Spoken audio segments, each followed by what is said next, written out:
Hey everyone, and welcome to my very first movie thoughts. And I'm going to be basically recording a series of my own thoughts as a filmmaker, as a lover of cinema and narrative content. So, welcome to the very first episode. And so, what we're going to do is I'm going to talk about two movies, and I'm going to split these up into the first two episodes. So, episode one is In the Earth by Ben Wheatley, and that was made in 2021, distributed by Neon. And just as of now, 2024, if you're just seeing this, Neon has been killing it with the indie horror scene. And they've been doing this for several years. So, yes, this is not a new movie, but it's interesting to review this in the post-pandemic, let's say. And this movie was released in the height of the pandemic, so you could call it a pandemic movie. And yes, it does deal with those types of things, and we'll get into some of those story elements in a little bit. But first, why don't we take a look at the trailer and I'll kind of do a little bit of narrative because you should watch the trailer on your own. But it's good to kind of jog your memory into the aesthetic and the feel of it and all that. So let's give it a shot.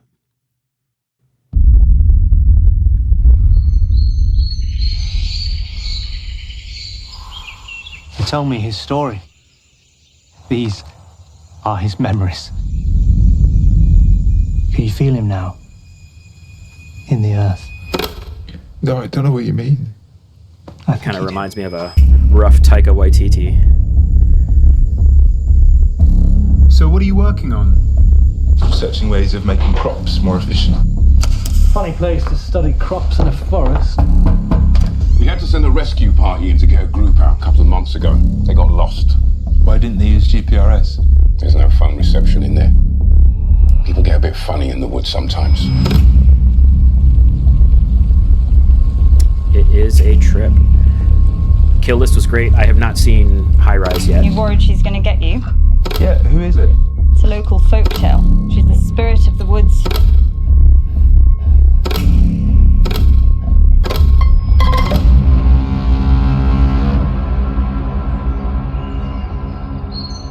Wake up. Something's there. Listen. Someone's watching us.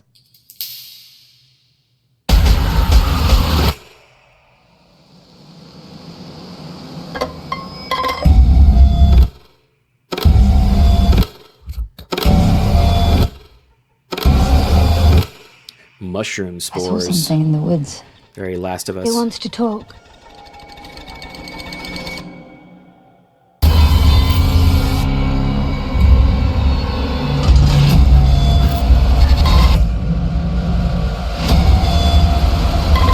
What do you want? Everything seems to just keep us here.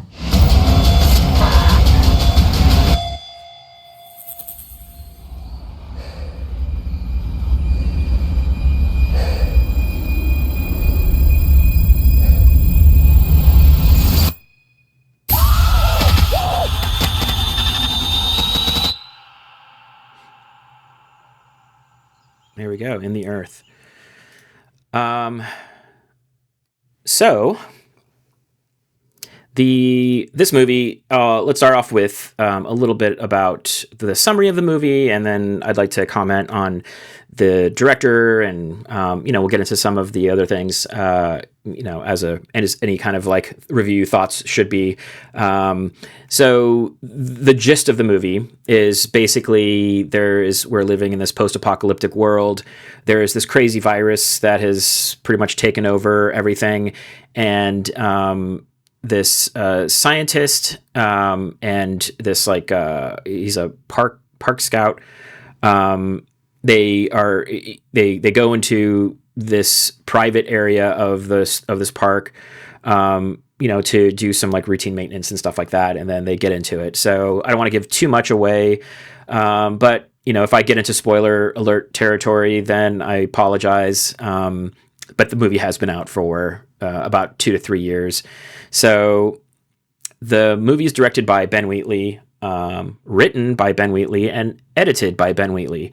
So Ben Wheatley he's such an interesting filmmaker to me. I believe he started off, doing commercials and shorts, and then worked his way up into putting things online, and then getting some movies made. And his movies tend to, at least from what I've seen, I haven't seen all of his movies, but they tend to be, the ones that I've seen are very intimate, and I really like his kind of approach in simplicity, but he tackles some very big subject matter.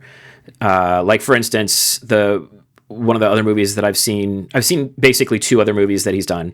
One of them being Kill List, and the other one being A Field in England. I am going to be working my way through the Ben Wheatley catalog, but out of these three movies so far, they've all been so good and so interesting in their narrative direction.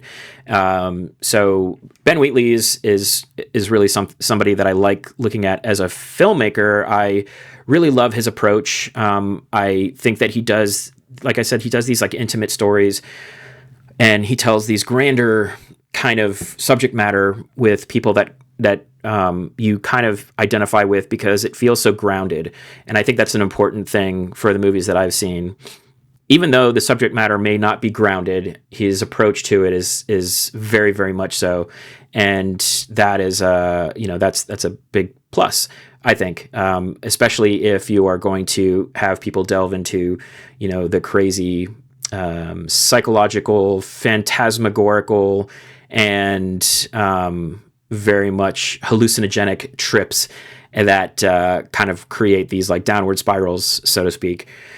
So a lot of positives on on this movie, and it's interesting to watch this movie as a we call it post-pandemic film 3 years later, because watching it during the pandemic doesn't give you the perspective that we might have just kind of being able to take a breather and a step back from all the craziness that's been happening. And this one, I feel like it takes a lot of, we'll call it inspiration from the pandemic, and, purports this interesting world that we're diving into. So there's a lot of things that I really loved about the movie, and there's some things that I wished had more. And so I'm going to get into a little bit more of the story elements now. And so hopefully this doesn't spoil anything for you. And if you're worried about that, I would stop this now maybe and check the movie out, and then maybe come back to it. So let's talk about the main actors in this movie, and we're going to talk about Martin, Zach, Olivia, and Alma.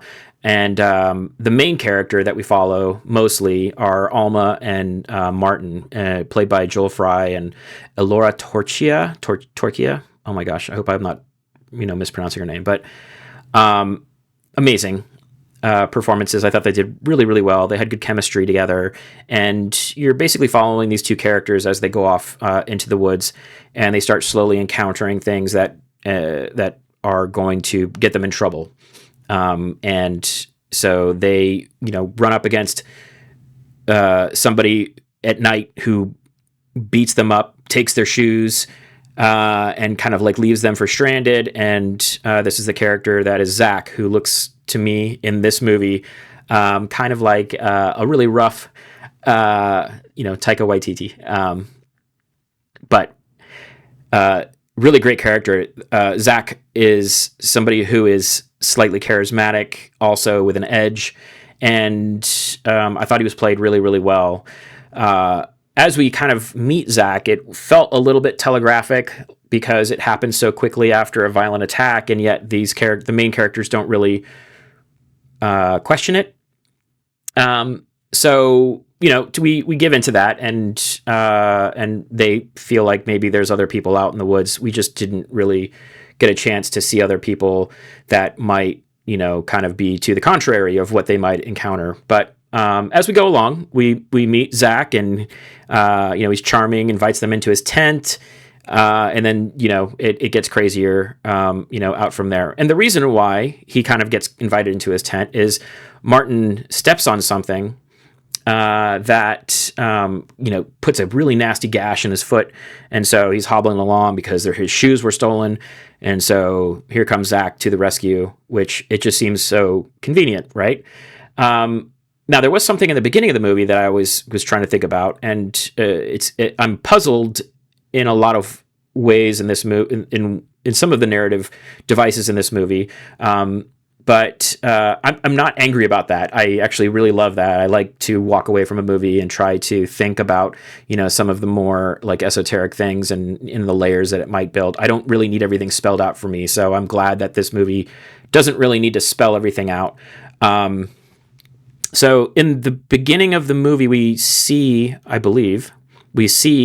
this, somebody has been, an extreme close up, chipping away at some, type of stone, kind of like buries it into the woods, which I would imagine maybe this is what he winds up stepping on, and, kind of puts this thing. And I would imagine that this is maybe Zach's doing, where they're trying to, set up this kind of narrative that will bring everybody, or who they need to be close to, this totem that they eventually encounter.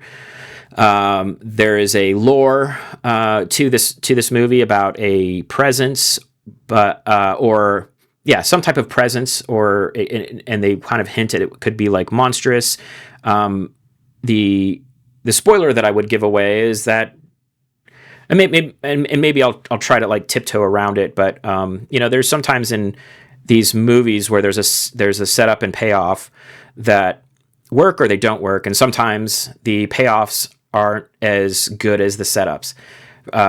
Like for instance, trailers sometimes are not as good as the movies that you see. Sometimes trailers are the best part of the movie, because there's more in your mind that excites you than what you actually see. But sometimes the payoffs really work. Like I think of a movie like The Thing, and John Carpenter's The Thing, actually, and that one it delivered so many things that we couldn't have imagined at the time to see, and it's still one of the top sci-fi horror movies of its time, and I think I would still compare it to modern times as well.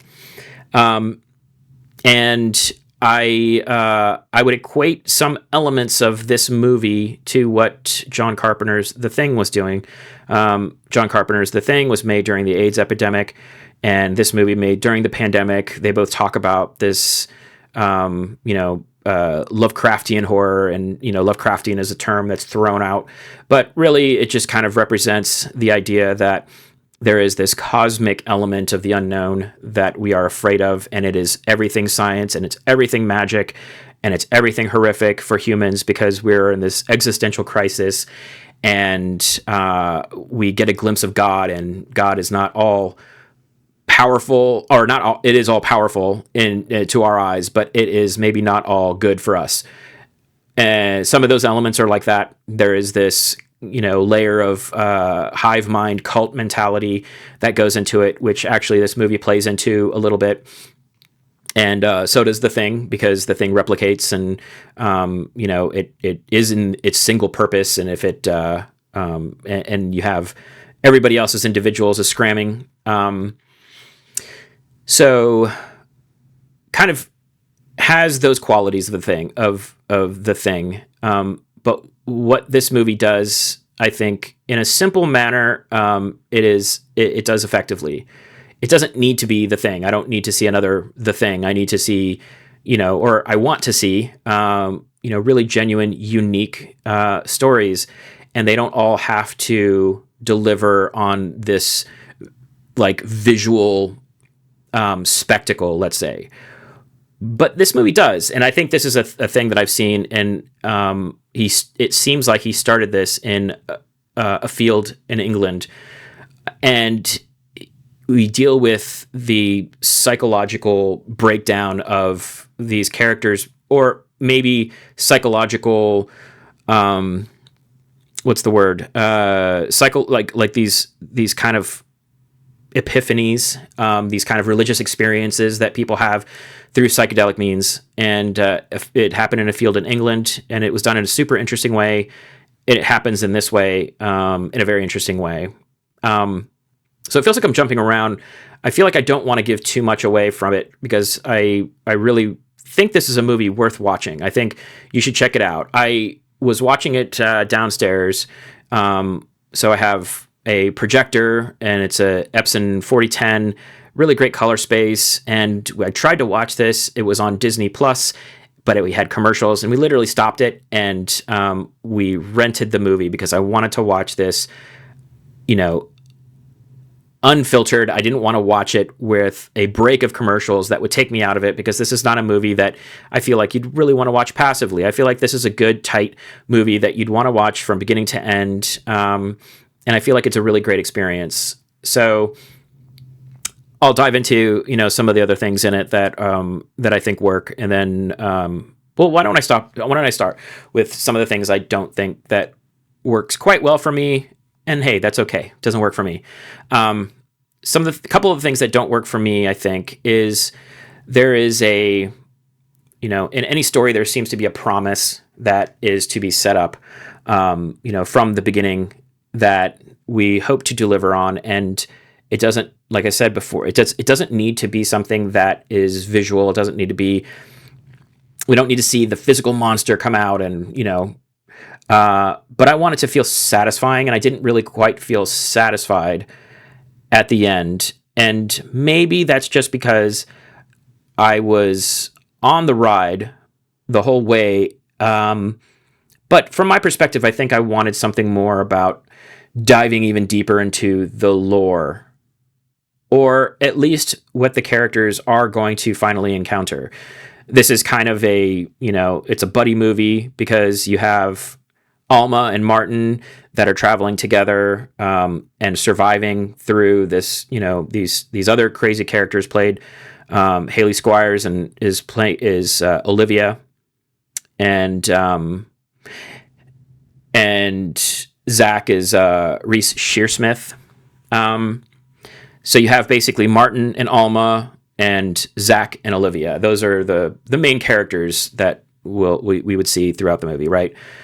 And so as Martin and Alma are going through this journey through the woods, they encounter some pretty horrific things, and poor Martin goes through the ringer of things, and it's almost comedical, just because it's just like, no matter what, he's gonna get the shit end of the stick. So you really feel for Martin. You really feel for Martin's character, and what they go through. Their arcs from the beginning to the end are not very extreme. Martin kind of has this inquisitive nature in the beginning of the movie, and by the end, there's a transformative experience. But this is where it didn't really quite nail for me, because the transformative experience was something that either you understand emotionally or you don't. If you've gone through any type of psychedelic experience, then this is something I think you can kind of grasp onto. If you haven't, maybe you wouldn't. Maybe it is just a really visual feast, and maybe in a sense, this would give you what the equivalent of that experience would be. And I say that because there's an element towards the end when the climax of this happens, and he drinks this like mushroom water, and it's I think it's inferred that it's like psychedelic mushrooms, and then the earth is like sporing these mushrooms to create a cloud that Alma kind of goes into, and she has her own experience, even though she tried not to, but it still kind of invaded her, and we get to see her go through this. And I would equate it to this transformative experience is, something that's akin to what happens in like 2001, A Space Odyssey. It is something that is otherworldly. It is outside of the human realm and existence. It is something that is spiritual. It's transcendence. And I love that. But I wanted to see a bit more exploration into the transcendent experience. I wanted to see something that doesn't have to necessarily explain it. I feel like it could have gone the way of including it into the lore of what they had set up in the beginning, or they allowed it to be something that could explain, but also make you wanting more, to want to know more about what was in the world. Other than that, it was a very tight horror movie, and I think watching that trailer, I didn't quite get that it was going to be this type of movie until about the closer to the say third act of the movie, but the last closer to the last third of the movie, and I'm okay with that. I think that we got to spend. I don't like when a movie doesn't take its time to breathe and allow you to just be in the moment with those characters. We can choose those moments that obviously would help push the story forward, but we don't have to go from beat to beat to beat to beat. I think you can do this visually. I think you can do this with audio, and the music by Clint Mansell was so good. The cinematography was so good, and I really love. And Ben Wheatley he's a very in that sense he's a very visual filmmaker. I believe the cinematography was by Nick Gillespie, or Gillespie, and there was let me jump back to something that kind of pinged, and I wonder if just because of the nature of the production, if this wound up being something they had to work with. But I noticed there was a very cinematic look from the movie, but then as they were in the woods, there were some shots that looked very much like they were shot with a much different camera, much more like a video camera. There was some motion artifacting and some color space that didn't quite match, and so it did take you out of it a little bit. And I wondered if they were going to have that play into the movie at all, but it didn't. It didn't seem like it was intentional. It seemed like there was a necessity to have that, have those shots be what they needed to be. And maybe that's just because of the nature of the production. It didn't 100% take me out, but it was something that bumped. Other than that, we'll go into, the good things. So yes, it's a very tight psychological horror movie. Is probably the way that I would explain it. There is a little bit of science fiction, and because of the nature of the what if, and they did try to explain kind of what had happened in this world, and it was fine. It didn't really quite seem like it was the focus of the movie as much. It just seemed like it was the plot device to, allow these characters to interact in the way they do, and I think that's not necessarily a bad thing. I think it was a decent thing. So, without kind of rambling on, I've given the movie some thought. We watched it last night, a friend of mine and I, and I think we both kind of, came out puzzled, but also enjoyed it. I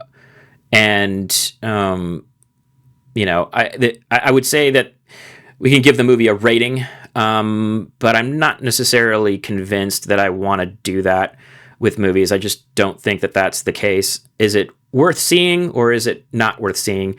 And I would definitely say this movie is worth seeing. I think if you are a fan of, anything of the horror, thriller, and even the science fiction genre, I think it's a good play. And it's also kind of a good bookmark into, the era of pandemic movies when we had to make smaller movies and work with what we had, and also kind of deal with just the craziness of, you know, being in that situation. And having watched it now 3 years later, in 2024, we are dealing with other crazy situations, and it'll be interesting to see the movies that come out of this era. And I feel like the horror could be very much, you know, one-upped in this situation, which is just wild to see. So I do love that horror is now, you know, very, very popular. I think it makes sense, especially in the last few years, with just how bad the economy is, how the strikes in Hollywood and all of this. I encourage more stories like this, like In the Earth, these tight, intimate, very unique stories. I would watch these 100 times over most blockbusters. And I love that more of these movies are being made. I haven't seen Long Legs. I want to see Cuckoo. I want to see, I want to see Oddity. There's a list of movies, and I feel like I'm just playing catch up. So I'm hoping to get into these more, but it'll just at least give you what my state of mind is. Actually going into this movie, knowing when this movie was made, and kind of like seeing what the audience was made for. So yeah, check it out. My next episode is going to be about Late Night with the Devil, which I kind of did a back-to-back on, so that was kind of interesting. But I'll do that in its own segment shortly. So if you have made it to the end of this, rant, I appreciate it. And if you liked it, give a thumbs up, subscribe, and I will see you in the next one.